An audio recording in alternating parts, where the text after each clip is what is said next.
Okay, so let's start. In the name of the Father and of the Son and of the Holy Spirit. Amen. Thank you, Heavenly Father. Thank you, Jesus. Thank you, Holy Spirit, for this wonderful day. Thank you, Lord. Once again, we gathered in Zoom, online, in Zoom, YouTube, and in Facebook. We understand that that is because of the grace of God, which has been poured into you through your love, through the Holy Spirit.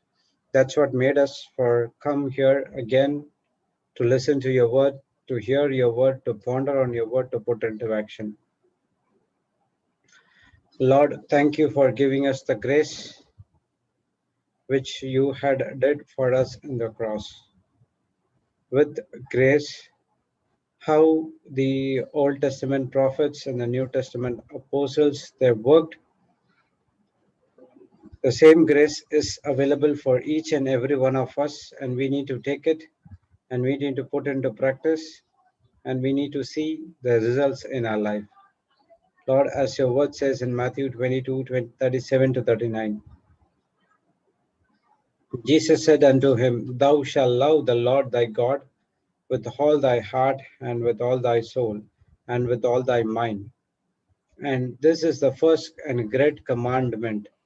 And second is like unto it, thou shalt love thy neighbor as thyself. The love of God can be perfected only when we understand the grace, only when we know that who God is. Then only we can able to love God, and when we able to love God, we can show the same love which has been poured unto us to our neighbors as well.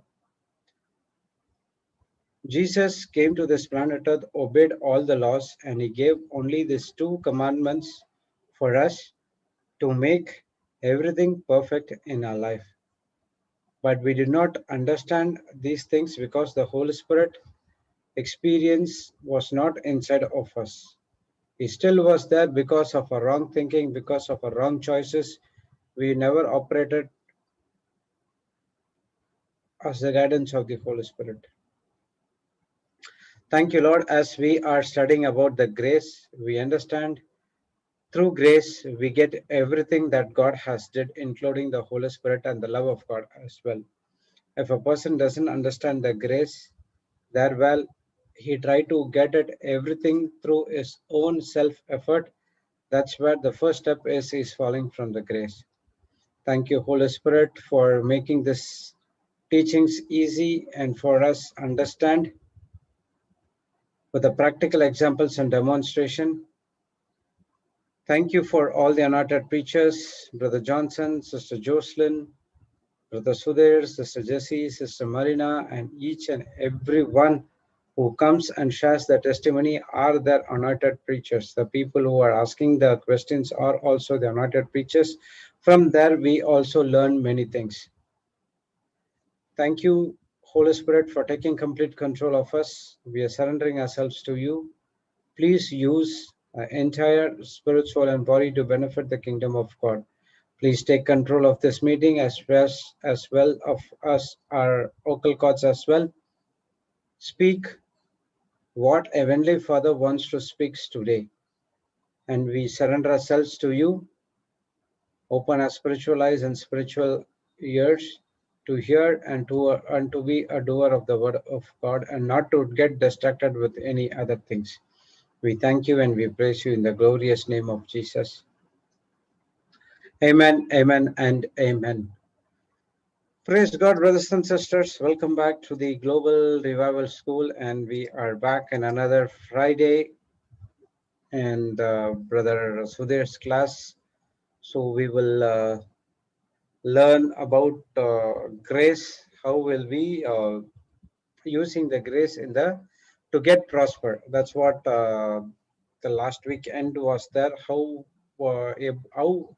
can our a mind can be prospered? The soul can be prospered through the grace. Once a person understands that grace, he is spiritually matured, and he use the grace to the full extent to get the supernatural things happen in our life. So not only the supernatural things, the main thing is to know God and what he has did for us, the Heavenly Father, Jesus Christ, and the Holy Spirit. So all three of them are inside of you. under your commands, under your choice, what you make. If you take a wrong choice, whatever Jesus has completed in the cross will not come to manifest in our life. Praise God. So we will see what we studied last week. So we are all born with a purpose, and God grace is freely available for us to make us the right choice. And that grace is also helps us to be righteousness under his sight.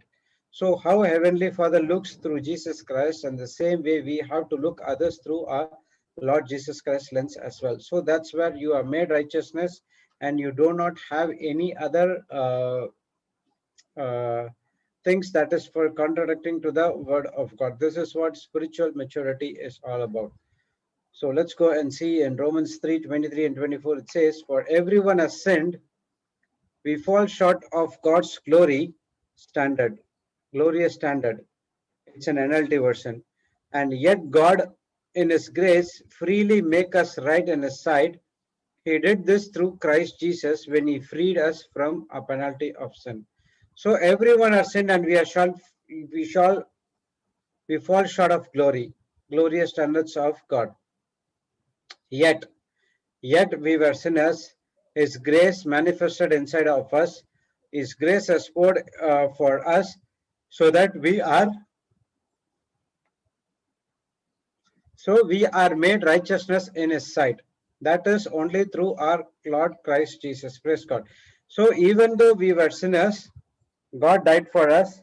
Our sins have been forgiven, and uh, we have been qualified. I mean, we are made righteousness, and we are adopted into the family of God, and we are set apart, sanctified for a purpose which has been given to us by our Heavenly Father. Praise God. So our purpose is to preach the word of God, to bring the souls of the kingdom of darkness to the kingdom of light. Praise God. So we saw many of the prophets in the old covenant as well as in the new covenant, how they were doing wrong, but still they were qualified for some of the purposes. Praise God. Starting from Abraham, Sarah, Jacob, Moses, Gideon, Samson, Rahab, David, Jeremiah, Jonah, Job, Peter, Thomas, Saul. There are many other people, including us as well. We were once sinners, cheaters. We were doing something against the word of God, but still God used us mightily. Praise God. Okay, so in the new covenant, if you see, the disciples are mainly uneducated people. They do not have any knowledge about the Bible. They never studied about uh, whatever books or whatever it is, but still God selected them. He knows that. Okay, He knows that these people will not be able to what to say, we will not be available for the entire day. Even they could not able to wake up for 2 hours when Jesus was praying in Gethsemane. And you see, when they everyone they run with the four corners, Judas who betrayed Jesus. So He knows everyone, but still He knows the plan and potential which these people have once the Holy Spirit will be coming back to them.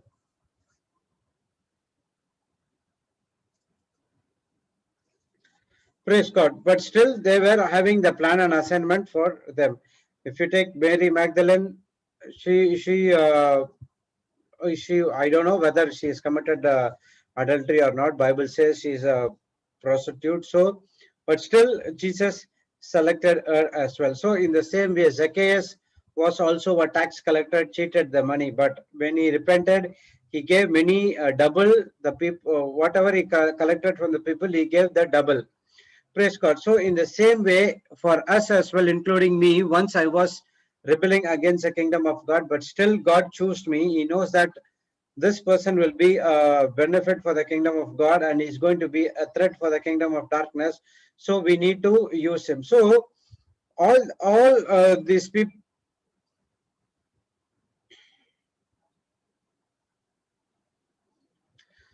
When these people, when he knows that when these people committed sins, if these people will do these things, but still God has a plan and qualify each and every one of us. So it is the goodness of God that leaded to that repentance. How these people repented?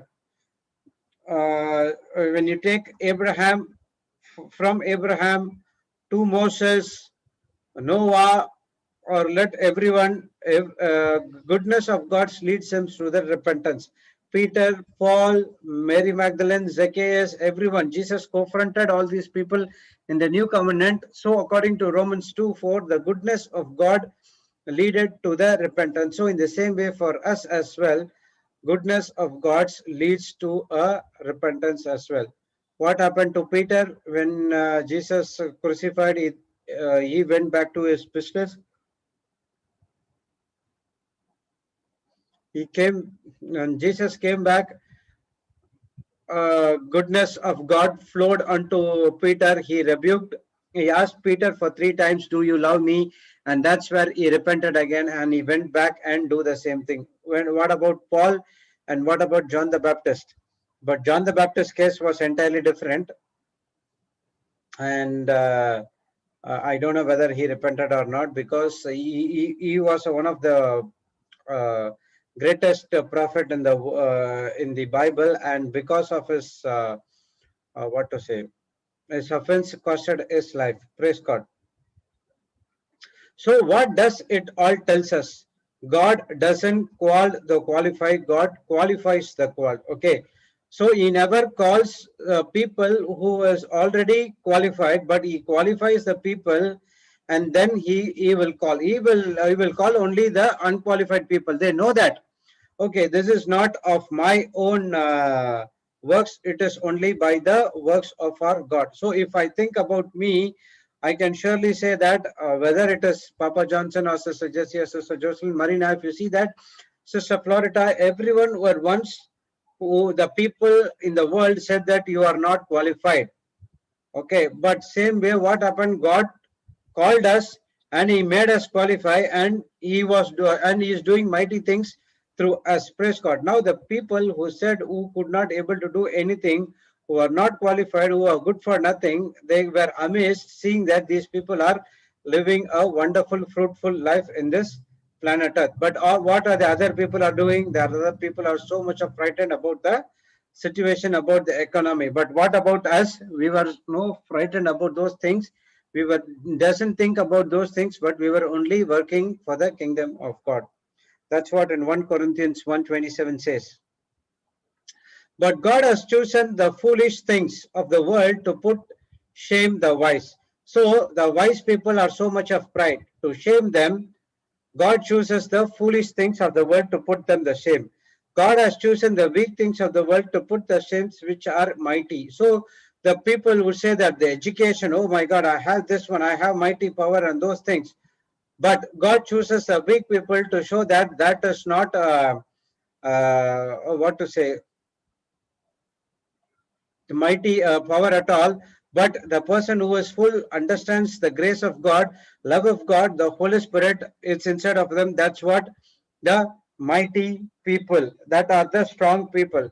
A person who goes to the gym, he can show to everyone he has a good arm muscles, six pack, and everything. If one sickness comes, that's it. He will go on for a toss, because those things are built not through the workout. It's all built through the intake. Okay, if the intake is gone, that's it. Once the gym body, once they doesn't go for the gym for 1 week, they will put on weight and everything gone for a toss. The diet plan is gone. That's it. They will lose everything which is perfect fit. But a person doesn't goes to the gym, but every day he takes a mind bath. Every day he renews his mind with the word of God. He is strong enough. Doesn't matter if he doesn't take 10 days food, it only goes with water, or even 20 days, 30 days only goes with water, but he will be so strong and power, because the word of God is inside of him. Praise God. So God always chooses the unqualified, and He qualifies the people for do His work. Praise God. So last week we saw about Abraham and Peter, how there was working. And now we see some of the old and the New Testament characters, how they were creating, what to say, how they were weak, and how they were made mistakes, but they repented. What God did mighty things through him. Praise God. Now let's see about David. We know all about David, right? David is a shepherd boy, and we know about the story of David when when Samuel went to anoint David.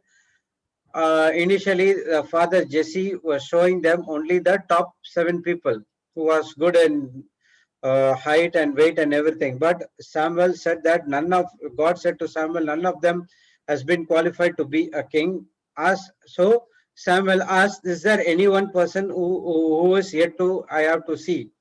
So they say that yes, David is there, but he is a shepherd boy. So what did Samuel said?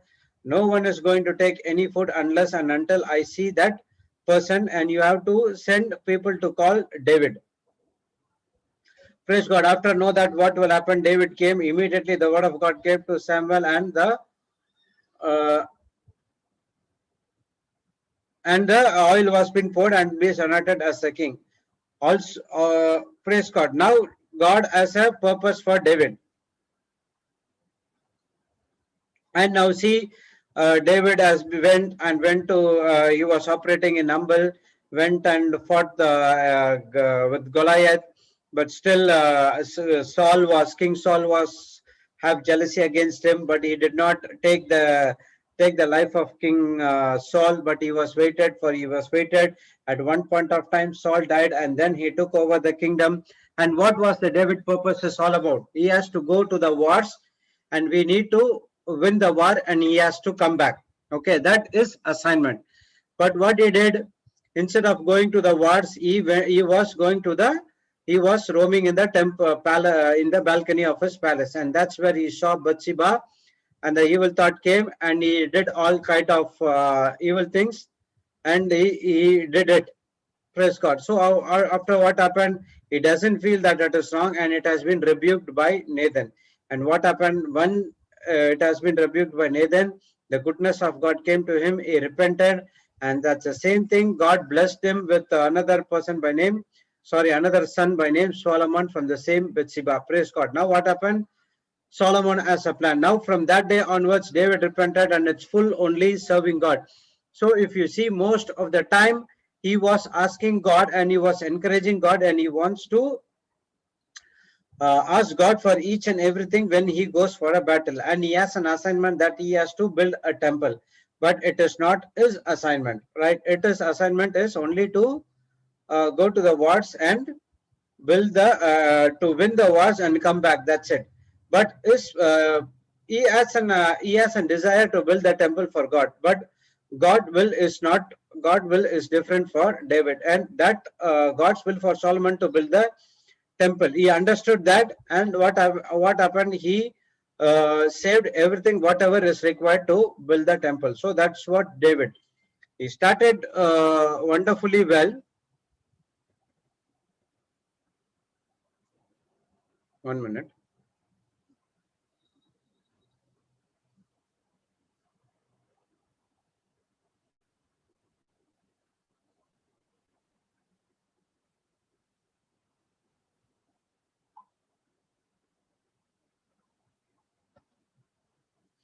So he started wonderfully well. He humble, but again there was an error. Again God rebuked him through Nathan. Goodness of came. He repented, and he back on track. So if you see in life of Joseph, he also had the same thing. He started well.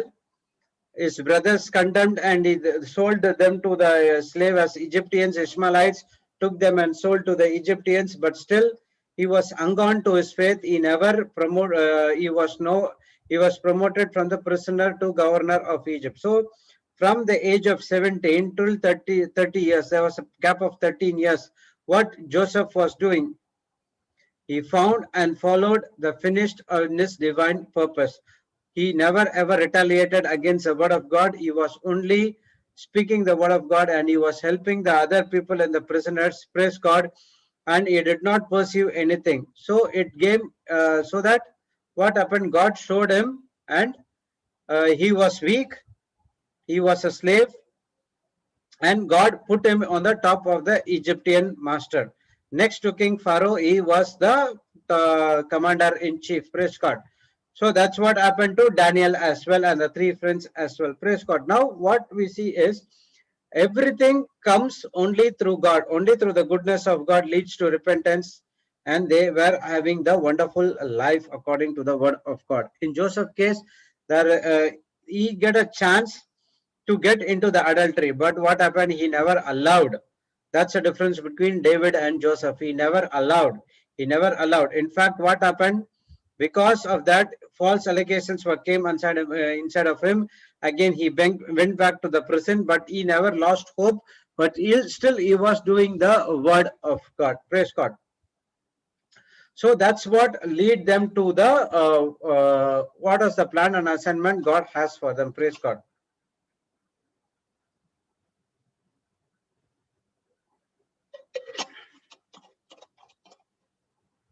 So there was a comment given by Papa, said that God does not look at your past to give your future. Okay, God will not look at your past to give your future. If God wants to look your past, everyone in this planet Earth, 100%, no one is perfect. Everyone is in this planet Earth has to destined to go to hell, including prophets as well as the apostles, because everyone started in the negative line, and down the line the goodness of God leads to repentance. From the repentance everything has been changed. It's including me and you as well. So champions do not look at what they are going through, but champion look at what they are going to. Okay, I was going through the videos. Okay, I saw a video where I forgot about the person. Okay, he is a weightlifter, and starting from Olympics 2012, he could not able to win it. So somewhere around he lost, he could not able to lift the weight, and he lost it. But he never give up. Okay, he never considered about the past. He was practicing again and again and again and again and again. In 2016, no, in 2000 Asian. I don't know. I could not able to recognize in what games, or it is a Olympic. First, he started to win the bronze medal. Okay, the same person who lost 3 times in the Olympic Games as well as in the other winter games and all. He lost 3 times, but he never ever gave his. Okay, he never considered about his past. First, he won the bronze, and then he won the silver, and won in 2016 Rio Olympics. He won the gold medalist. Praise God. How? Because he never considered about the past. So champions do not look what they are going through. If that person would have been gone through that, oh my God, I lost it, will I able to commit? There are so much of people can able to do much more than me. So if they were thinking about that, he would have lost his gold medal. But praise God, what he did, he was trying hard, he was trying hard, he was trying hard, he was trying hard. At one point of time, he looked what they are going to. He was always thinking, I'm going to be a gold medalist. So he practiced, and he practiced, and he mastered it. And 2016, he won a gold medal. So in same way in life as for us as well. So don't think about the past. Think about where you are going to. Think about the vision, what you are going to happen. Praise God. Okay, so that's what Philippians 3:13 says. Brethren, I do not count myself to have apprehended, but one thing I do, forgetting those things which are behind and reaching forward to those things which are ahead. So if Paul would have been think about his old things, he would have been lost his entire grace, and he would have been lost his entire blessing and everything. But what he said, but one thing I do. Okay, he never apprehend on the thing which is on the past. He forgetting those things which are behind and reaching forward to the things which are ahead. So don't think about the past. I was like this, I was like this, I was like this. Think about the future, where you are going to. So that happened in David's life. David repented and he came back to the normal life as well. So let's see about something about the Joseph. Okay, lo, we will see some of the Old Testament people. So even Joseph's life also we know that, right? So Joseph's life, it looked like what his brother did to him was harmful, but they actually propelling him towards God manifestation in his life. So when you don't retaliate what the people do, when you allow only the love and forgiveness, God's manifestation will come into your life. So if someone comes something against you, it is a test. If you follow again, if you follow according to the word of God to love and forgiveness, it leads to a topmost position. But at the same time, if you operate with the offense, you are heading into a destruction. So the choice is yours. Whether you're taking as a test, whether you are taking as a temptation, is depends upon you. If you take as a temptation, when you fall for a temptation, when you fall on a test, you are going into a destructive mode. But when you pass on and you carry on with the other tests, that's where God manifestation in your life will happen. Praise God. When we trust in the Lord, we would not put to shame. One thing remember, when we trust in the Lord, we would not put to shame. From Abraham and even from Moses, Moses said that there were about so much of people were there. How could I go and say that I am sent from the Messiah? He said to God said to Moses, just go and said what I am, I am. Praise God. So when you trust on the Lord, we would not put to shame, no matter what happens. You may go to the deep pit of your life, but still God will not put you shame. When you be humble and when you do according to the word of God, within one night you will be in the topmost position like Joseph and Daniel was be there. Only thing is our work is to trust in the Lord. So when they go through the afflictions, look at the end result. End result is eternal life. Joseph started good, but down the line he lost his everything. He was being separated from his father. At one point of time, what happened? He was on the second in command in Egypt, and he was the lifesaver for the entire Israelites. Belong to the entire Israelites that belong their relations. They brought back to Goshen. Praise God. So if you a dreamer like Joseph? Do God give you a dream? Okay, when God gives you a dream, you have to make sure that that dream comes to happen. If God gives you a dream, you cannot say in one place and sit that, yeah, thank you, God gave me a dream, then it will come to pass. You have to move towards the dream. How? By operating in love and forgiveness, not contradicting, not doing contradicting something about the word of God. So the one thing you have to remember here is you have to be aware of the dream killers. So God gives you the dream. The same time devil also knows that the dream. Okay, so the devil puts some other person in your life to kill your dream, but we have to be very sure about that. That what happened in Joseph got a dream. He said the dream to this people, I mean to the brothers, and the brothers said that let us see what will become of his dream. So they attack the dream. So it is not the brothers who are attacking the dream, it is the evil spirit. They don't want Joseph to be prosperous. But Joseph overcome those things and they were prosperous as Joseph was prosperous all his days of his life. So we need to make it habit to spend time with word of God so that we know his voice. Don't ever lose your sight of your dream. This is the way we learn to be spiritually mature. Daniel, David, Joseph, they are spiritually matured because they were spending time with God and they started to know his voice and they never lose sight on their dream. So when you never lose sight on your dream and when you are doer of the word of God, you are spiritually a matured person. Praise God. This is what happened in Joseph's life. Let's go and see what happened in Jeremiah. What God said and what Jeremiah did. Okay.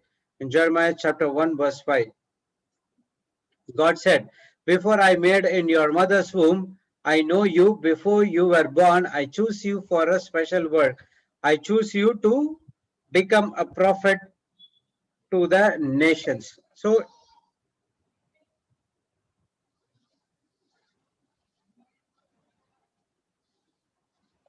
1 minute. My God.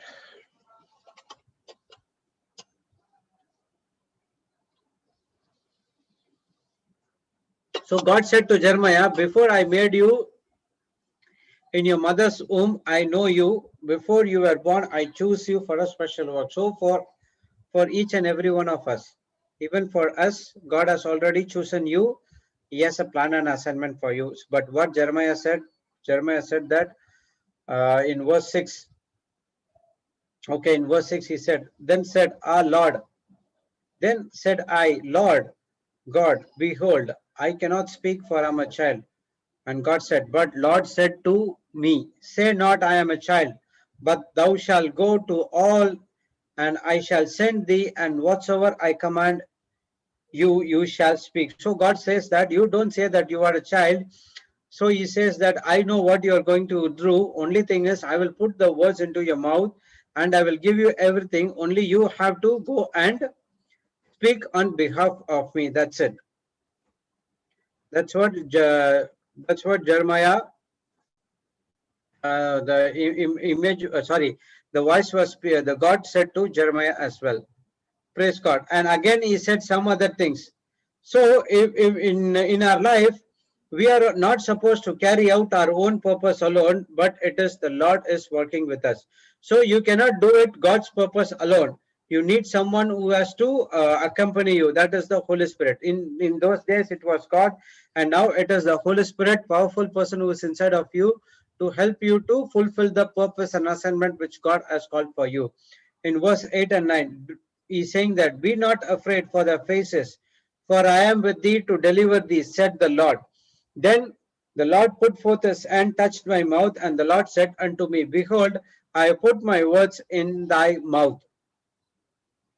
So according to the word of God, Jeremiah is called to be a prophet. Prophet means a mouthpiece of God. So when you see Jeremiah has a plan, but Jeremiah said that I am a child, how I am going to speak, and God said that you are don't say you are a child, you are going to do everything what I am going to tell you to do. Only thing is, don't get afraid of those people. I am with you. I am delivering you. So that is the promise which has been given to Jeremiah. Okay, before that promise 8 and 9 come to pass, from he has given a commandment which he has to follow in verse 6 and 7.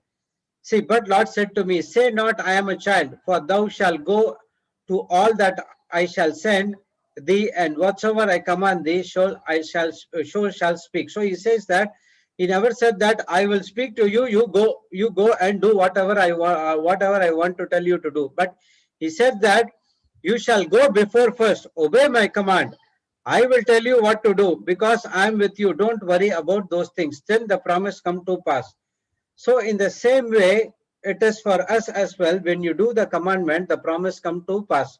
When you do not obey the commandment, the promise will not come to pass, because the first step itself, we are making a mistake. Praise God. And in verse 12 it says, then said Lord unto me, thou hast well seen, for I will hasten my work to perform. Okay, it's an NLT version. And if you take KJV version, it will be different. Oh my God, I didn't start my eSword. Okay, 1 second. Sister, can you put that verse 8 and verse 12 in KJV version? Jeremiah.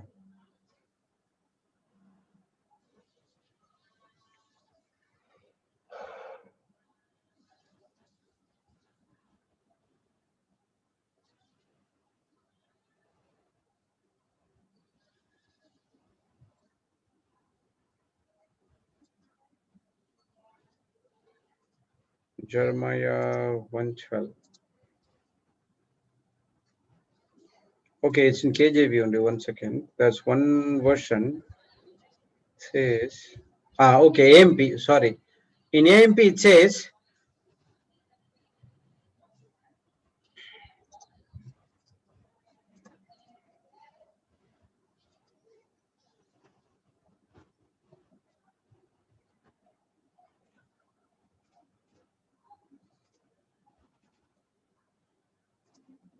okay, in AMP it says, the Lord said to me, you have seen well, for I am actively watching my word to fulfill it. So when God gives you a promise, God gives you a word, He actively watching over my word to fulfill it. So if He has given something, definitely He is going to fulfill that in your life. So whatever God equips us to do, He would accept us to do it. If He has given you a talent, He would expect you to use it. So when the talent or whatever He has equipped us to do, we have to do it. Okay, first one is you have to follow the commandment, and the next one is God promise will come to pass. God said to Jeremiah, I have decided, I have been formed before you are formed in your mother's womb. So I will do everything whatever I want you to do. Only thing is you have to follow the command. Praise God. This is what Jeremiah did. So Jeremiah also at one point of time he said that I am a child, I could not able to speak, how I'm going to speak. So God touched his tongue and put the words in his tongue and started to speak the word. You go and now start to speak the word, because he says that I will watch over my word to perform it, to fulfill it. Praise God. And now let's see about Habakkuk, about the vision. Okay, in Habakkuk 2:2-4. And the Lord said me and said, write the vision and engrave it so plainly upon the tablets, that everyone who passes may be able to read it easily and quickly, and he hastens by. For the vision is yet for an appointed time, it hastens to the end fulfillment, it will not deceive or disappointment. Though it tarry, wait earnestly for it, because it will surely come to pass, it will be hand on its appointed day. Look at the proud, and a soul not straight or right with him, but rigidly just and uncompromisingly righteousness man shall live by his faith and his faithfulness. So we have led this as well. So Lord acknowledges that there's a manifestation of the vision will not happen overnight, but an appointed time. So if God has given you a vision, it will happen in his appointed time. It will not happen on your own time. It will appoint on his own time. But only thing is we should not we should not faint. Okay, that's what the major important thing. This should give us the assurance that it would happen. The vision was for appointed time. God gave vision to Joseph, and the vision came to pass after 13 years. And the same time, God gives us the vision to a written document, that is in the word of God, and it will definitely will be on an appointed time. So there are too much of vision, two things of vision. One vision is God has given to you. What is that vision? That we need to go and preach the word of God to the ends of the nation. Okay. And the next one is vision, what we are going to make. So his vision is this is done. Okay, you are going to preach the word of God. That is what the vision is all about. Now we have to make a vision according to that. Praise God. So I said that initially in the global teaching, my vision was entirely different. I heard that the vision has to be written, but my vision was on the worldly, but it never came to pass. Even at the appointed time, it never came to pass, because my vision is worldly, and God will never ever fulfill that vision, because he knows that when he fulfill, see, it is not hard for God to fulfill that vision. It is easier for him. But where that vision leads to you, it will go. For whatever vision I made, it was going to be a destruction for me. So it is for that I'm not saved because of that reason. Okay, I'm saved because I'm going to preach the word of God. Now my vision is entirely different. Now, according to that vision which has been given to me, I made a vision that I'm going to preach the word to the ends of the nation, and what type of minister or I'm going to be. Praise God. So the vision is for an appointed time, and it will come to pass. In Galatians 6:9, we already learned this. And let us not lose heart and grow weary and faint, and act nobly in doing right. For in due time and the appointed season we shall reap, if you do not loosen and relax our courage and faint. If Joseph would have been faint, loosen, relaxed, he would have been not become the governor of the Egypt. Praise God. So in the same way, Paul is telling, don't relax or lose courage or faint not, because the vision for an appointed time, it will come to pass, but you have to stand firm and you have to live by faith. Praise God. So there is a designated time when the harvest is due. Many believers are missing out of the harvest because they are giving up before it is a due time. A farmer plants a seed. If he plants a seed of an apple tree, he has to wait for the apple, the tree has to shoot, it has to come, it has to mature, and then the fruit has to be there, and the fruit has to be ripe, and then it is a good season for the farmer to harvest. But everything, it has a time. Seed, time, and harvest. That's what the world says. It's team, seed, time, and harvest. What of the people who the spiritual mind says? They will say seed, time, and harvest. Okay, praise God. So there is a time is there, and in that time there will be a lot of test, temptation, trials, everything is will be coming. So that's where the faith and patience comes into picture, and the faith and patience is a twin brothers, helps you to cross the end point without any without any problem. Praise God. If that faith and patience is not there, then you are like a farmer. Every day goes and sees the dig, whether goes and digs the seed, whether it comes or not. But the farmer, what they'll do, he knows that, okay, he knows that the seed will sprout and it has some time. So until and unless, what he has to do, he has to water the seed, he has to supply the nourishment for that plant needs. At one point of time, the seed will grow as a plant, God as a tree, and tree as a mature tree, and then fruit comes, it gets ripened, and then it's a time to harvest. Farmer knows. In the same way, we are also a spiritual farmer. We knows that we should know that the seed will definitely work. The seed will come to pass, but we need to operate in faith and patience. Praise God. So there was a comment by Pastor Rick Pina, says that faith is acting in confidence based on what God has said. Okay, faith is acting in confidence based on what God has said. Praise God. So faith is acting in confidence based on what God said. That's what the Hebrews 11:1 says. Now faith is a substance of things hoped for, the evidence of things not seen.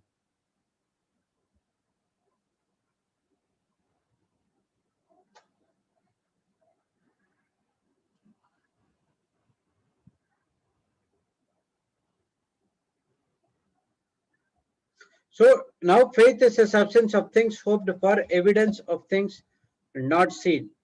Okay, that evidence, that confidence is based on the word of God. God said it will come to pass, an appointed time it will come. But all these times, what you have to do, you have to faith, you have to fill the substance called faith, supply the substance called faith to your hope. What is your hope? I have to be like this. And what is the substance of faith? That is from the word of God. Supplies the substances through that faith to come to pass. So for that, it will not come over time. It will take some time.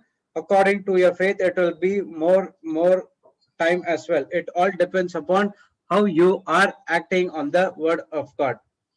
But on those time, what will be the situation around you that time? The situation will be worse. The temptation will be more. You cannot able to understand, or you might fall from uh, the faith and patience as well. But there will be so much of pressure. But a person who sits with the word of God day and night, he knows that what to do, and according to that, he gets the manifestation in his life. Praise God. So we are called to walk by faith and not by sight. We do things by faith. We do things differently than the world. The world people will do different. Okay, they will do only the common things. Okay, but in this kingdom of God, we belong to a different kingdom. We do something which is entirely different. I still think about Brother Thomas. When the problem comes, and the people in this office go and try to search in Google. But what he says, he goes and asks the Google, that the spiritual Google called Holy Spirit. He gives much more than the Google as well. Praise God. And the problem is solved. Then the problem is, it's a permanent. Praise God. So we are called to walk by faith, and we do things by faith. And when we operate in faith, you do things differently than the people in the world. Praise God. So God will never give you a vision of your own lust. Vision is birthed out of God's desire to see the execution of the purpose that He has put in my life. Your divine vision will always be tied to your divine purpose. Perfect example for me. My vision was on my own lust. It never came to pass. But God's vision gives birth for God's desire. Now, God gave me the vision, son. Whatever vision you had, it's not in my line. Okay, I have a different plan for you.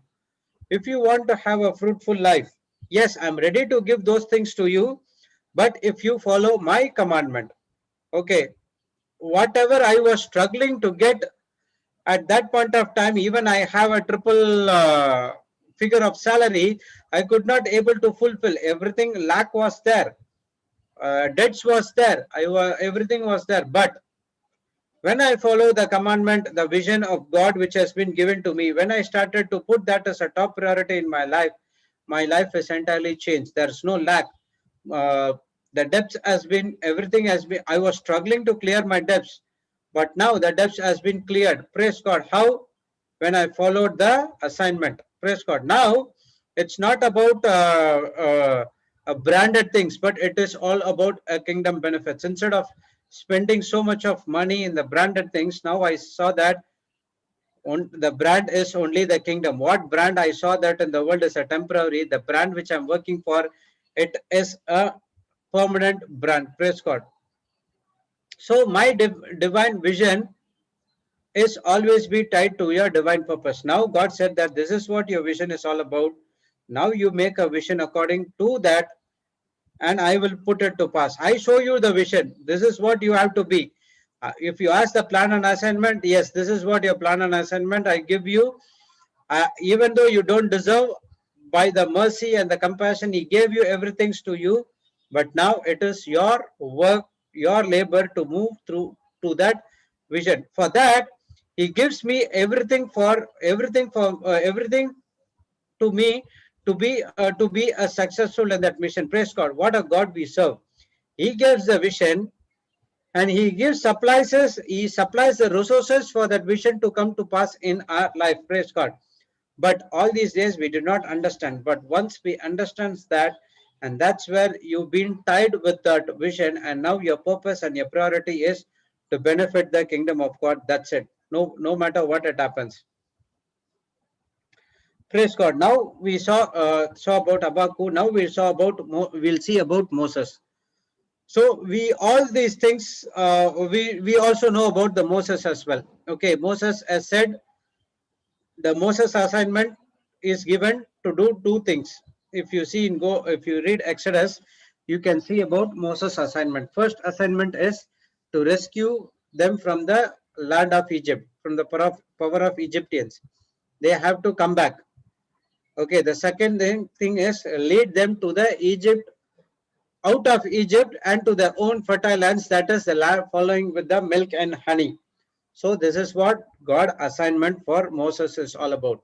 Okay, but what Moses did, he was asking questions after questions after questions to God.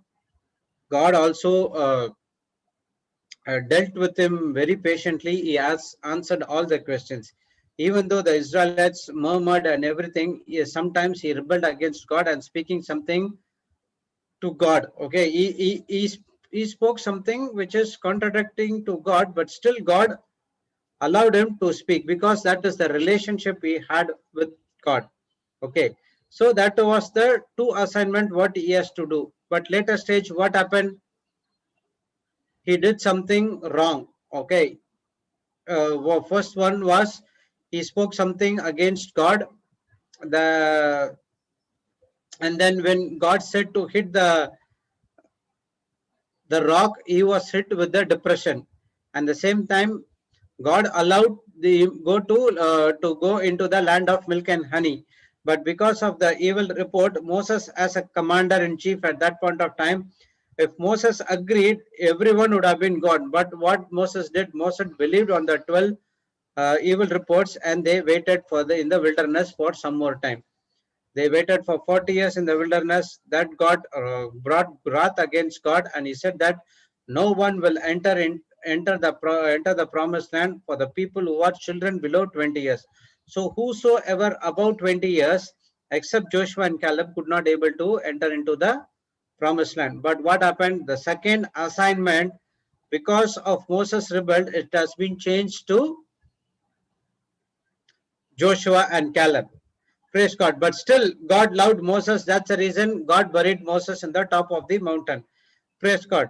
So this is why we need to be comfortable with God as assigned for each one of us to do. Okay, God has a plan. If he doesn't go according to the plan, God has a 1 million ways to save the people who are in the world. Okay, we has given a plan to, so if I given a plan, God has given a plan for me to save the people from the kingdom of darkness to the kingdom of light. Even I know the plans, even I want to pursue my self-own desires. The main assignment which has been given to me will be taken from me, and it will be given to other person, because God's ultimate area is to save the people from the kingdom of darkness to the kingdom of light. That's what happened in the Moses lives. Moses' second assignment, he said that it is difficult for him. So, okay, it's difficult for you. Okay, no problem. Then he takes that assignment and he put it to Caleb. Praise God. Okay, so there was so we need to be comfortable with what God has assigned for. So when God called you for this assignment, no matter what happens, you have to stay focused on God. God will supply you everything, like a farmer supplies nourishment for the seed to grow. God, as a farmer for us, we are a seed. He supplies all the nourishment to us to go and fulfill the plan and assignment which God has for us. So we need to sprout, mature, and take the we have to give fruits, and the fruits for others. So all these things has been given by only by God. Our work is only to work and walk and walk in the line according to the word of God. That's what Dr. Miles Munro says. If you pursue the wrong assignment, then you are going to need things that you can't get, because the provision isn't there unless the vision is yours. God has given you the vision, and God says that this is the vision you have to go, and don't worry about the provision. I will supply everything for you. But if you pursue a wrong assignment, then you need things which you can't get it. You know that, okay? For example, I want to have a 3-story building with a swimming pool, all branded cars. But for that, what I have to do, I have to shed my blood for entire my work hour. I have to work for 16 to 18 hours. So I have to get that. I'm not sure that whether I will get that or not, because I do not know at that point of time in 2016 or 2015. I do not know that this point of time there will be this kind of COVID situation will happen.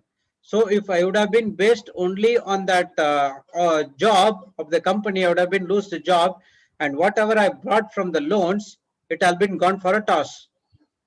Praise God. So that's the reason God never supplied everything. He knows that, oh my God, this person will not, he should not suffer, and he has to, I has to give them the provision. I have a plan and assignment for him. Now his work is to follow the provision. When I follow the assignment which God gave for me, he protected me from the famine right now as happening on the planet Earth for last 12 months. Praise God. What happened? Economy was down.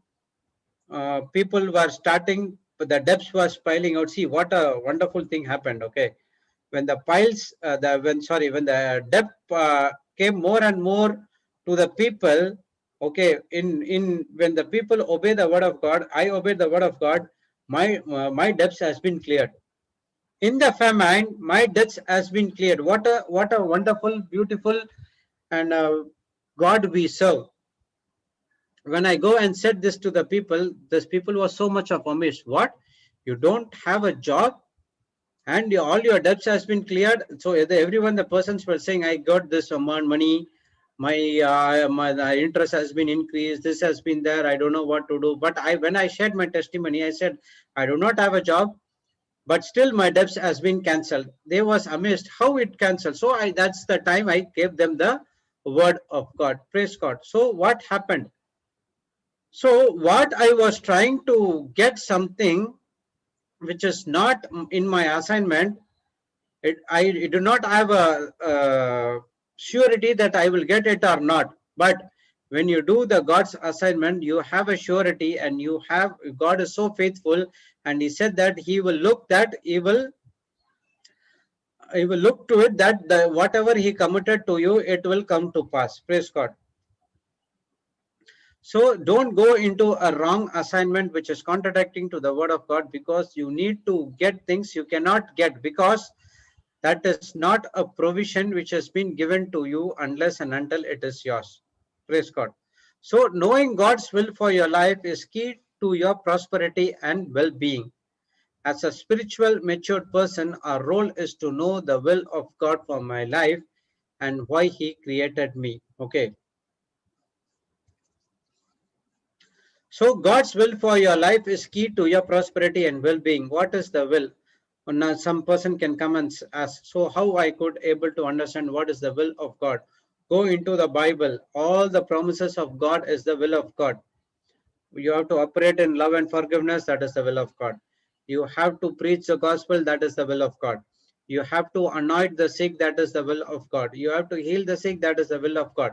You have to set the people from the captivity. That is the will of God. So all the things which has been given in the promises of God, it is the will of God for us. And when you follow that will, that is the key for you for prosper and well-being in your life. So I followed that. I found out that I was operating full into prosperity. So if it happens to me, it will happen to you as well. So prosperity is not only in money, it is in every area of life. Whether it is a marriage, whether it is a relationship, whether it is uh, prospering your soul, prospering your thing, everything. Praise God. See, because we are doing the word of God at each and every area of our life, we do not lack anything. Praise God. So this is what spiritual mature people know the will of God for their life. For that's the reason they are created for it, and they do it the same thing again and again and again and again and again. Praise God. If see, when I was working in the company, I was thinking that even I was doing the same work, and again, I was thinking that, oh my God, how many times I'm going to do the same work and again and again and again.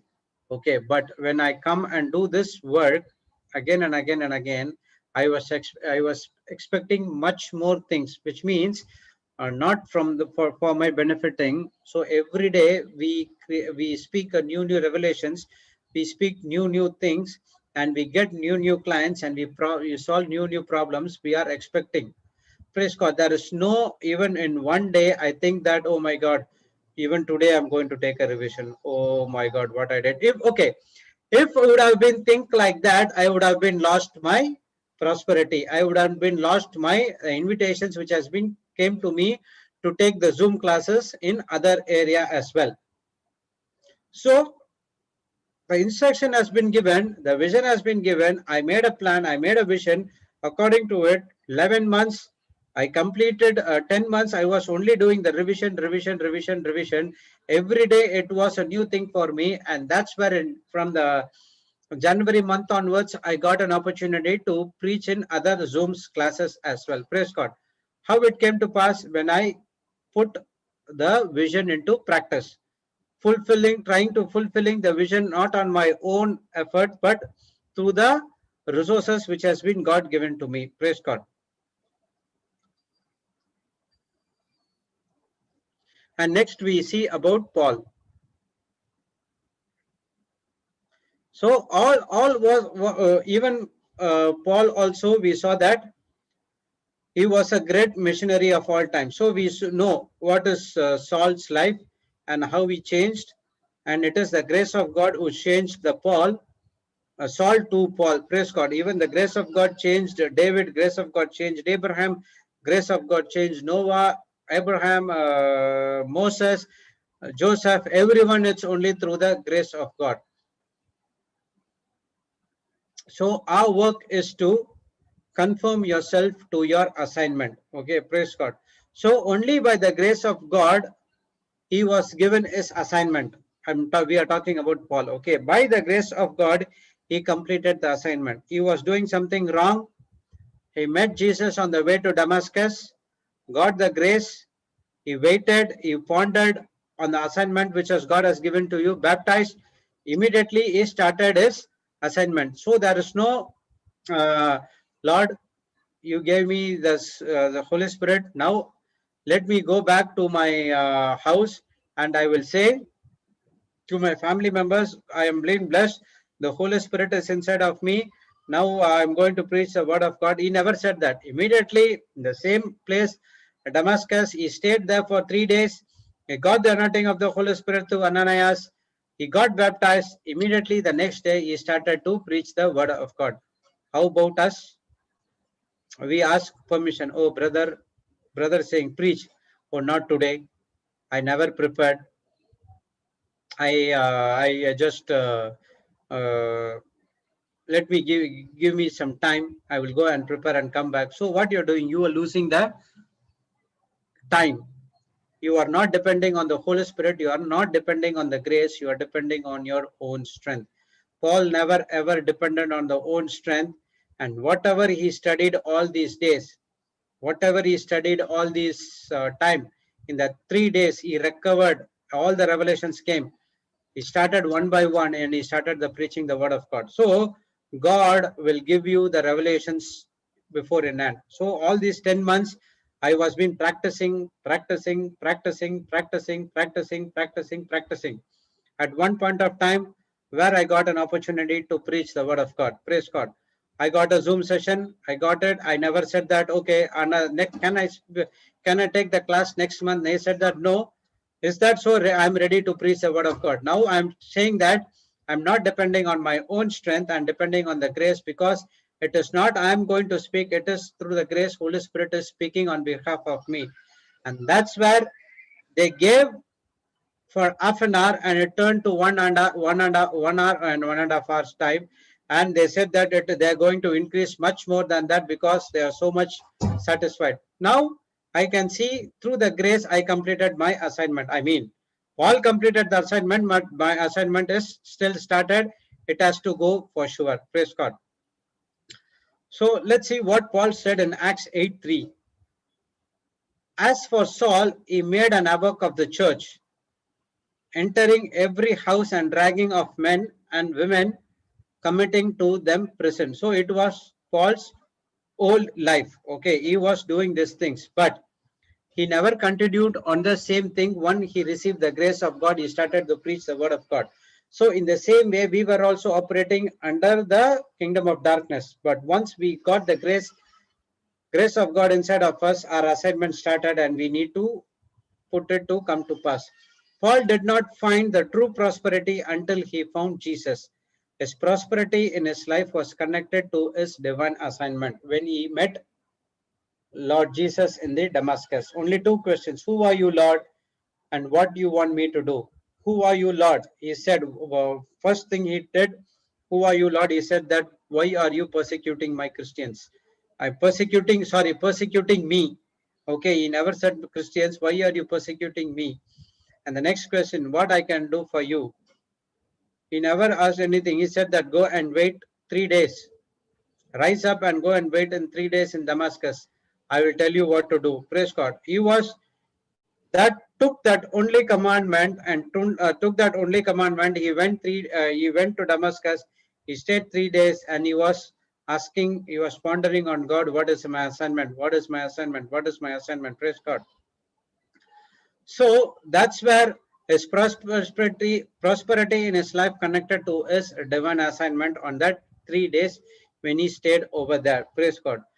So we know that Paul is the most influential man in a century outside of Jesus. He wrote 13 books. He went on 4 missionary journeys. He planted 13 churches. He was doing all good things. Praise God. How? Because Paul had a very superior understanding of grace. Understand that. Paul was not a disciple of Jesus when Jesus was there and when Jesus was doing the miracles and Jesus was doing all the manifestations. Okay, at that point of time, he was studying the law. But by the grace of God, he used the grace to the full extent, and that's what he says that I am very superior. Paul is very superior in understanding of grace. Praise God. How it is possible? Because he used the grace and he fully depending on the Holy Spirit. So each and every one of us, like Paul, okay, at the same time, we do not we were not with the Lord Jesus Christ, but everything has been put inside of us through the Holy Spirit, and now through the grace you have to put into action. So when he found his true purpose, he redirected it to his real purpose. Persecuting Christians, met Jesus at the Damascus, pondering on the only on the things what Jesus did, got born again, and he found his purpose, and he redirected his purpose to his real purpose to preach the word of God. So if this happened to Paul, everyone right now listening to this teaching can able to use this as well. So one of the famous scripture was Paul is saying 1 Corinthians 15:9-10. For I am the least of the apostle, whom not worthy to be called an apostle. We have learned many times from starting till date. Because I persecuted the church of God. Why Paul is calling, he is a very least of the apostle, because he persecuted the church of God. Other apostles, yes, they betrayed and they ran out of fear. But Paul was doing something which is contradicting to the word of God. And next what he says in verse 10. But the grace of God, I am what I am, and his grace toward me was not in vain. So through the grace which is perfected inside of him, it never went vain, but he labored more abundantly than all the apostles, and yet not I, but grace of God within me. So when I'm right, Paul is saying that it is the grace who brought me here, and the grace which has been given by God, it never went vain. I labored abundantly above all the people, but it is not me, but it is because of the grace of God. So Paul knew that he did not earn this assignment. Okay, it is given as a free gift from grace. From the grace, the vision came, and from the vision, he started to fulfill his assignment. He made a greater impact on than all other 11 disciples, but he knew he could not take a credit.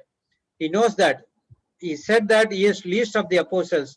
At the same time, he said that I am labored abundantly above all the apostles. Praise God. And he says that he cannot take any credit of that. It is because of the grace. So he acknowledged both the assignment and the empowerment to carry out the assignment was due to grace of God. So grace is God's empowerment. I means God's willingness to use his power, his ability to use on our behalf, even though we don't deserve it. So Paul assignment, he found the assignment, he used the empowerment, that is the grace, to carry out the assignment, to fulfill the assignment of God through grace. Praise God. In Ephesians 3:7 he says, of which I became a minister according to the gift of grace of God given to me by effective work of his power. He says that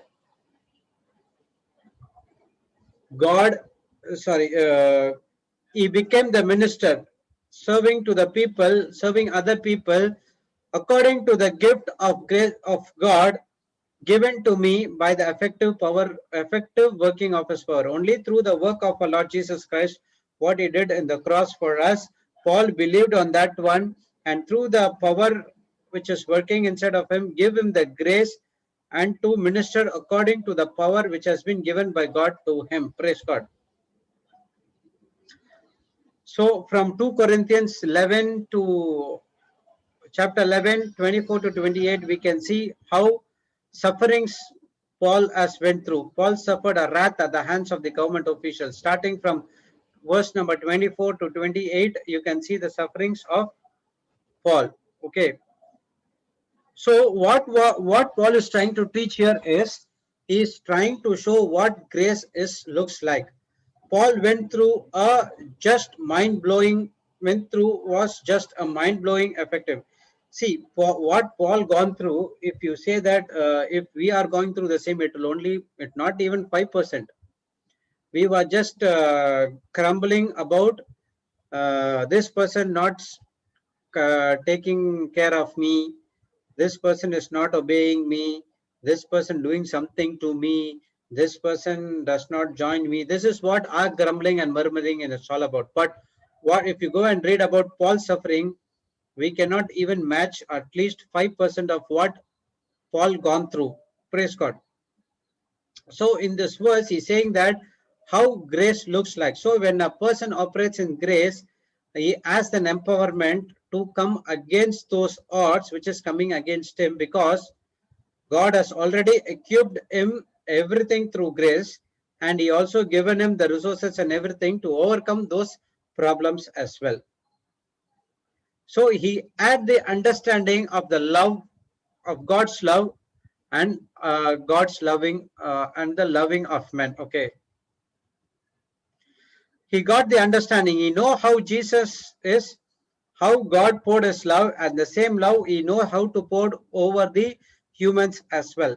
He maximized his potential and the purpose which has been given to him. So are we using the potential and purpose, maximizing that, but we are maximizing the problems which we are facing right now. Paul never called those problems. He never maximized the problems, but he maximized only the potential and purpose. What we are maximizing right now, only the problems. Praise God.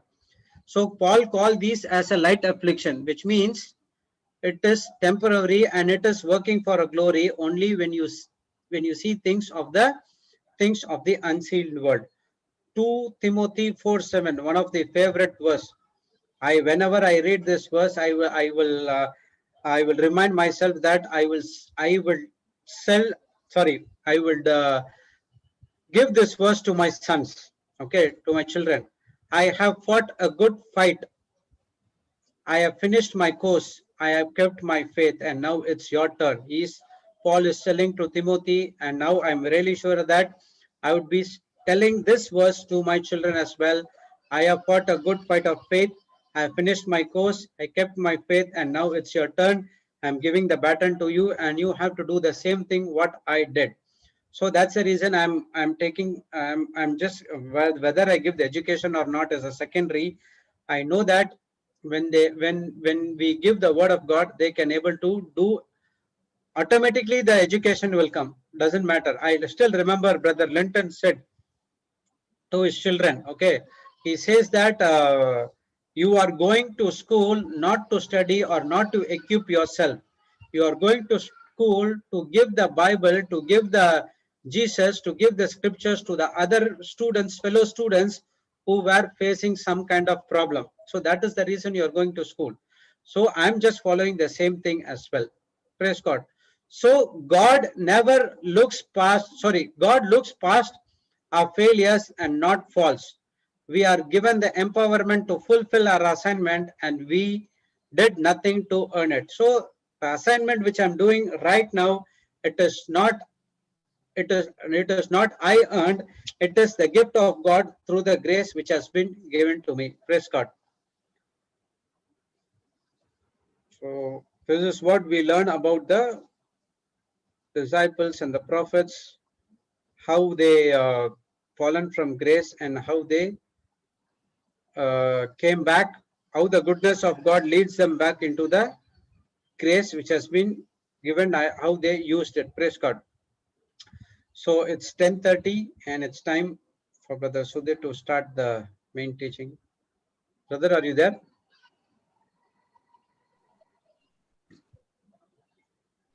Good morning, brother. Praise God.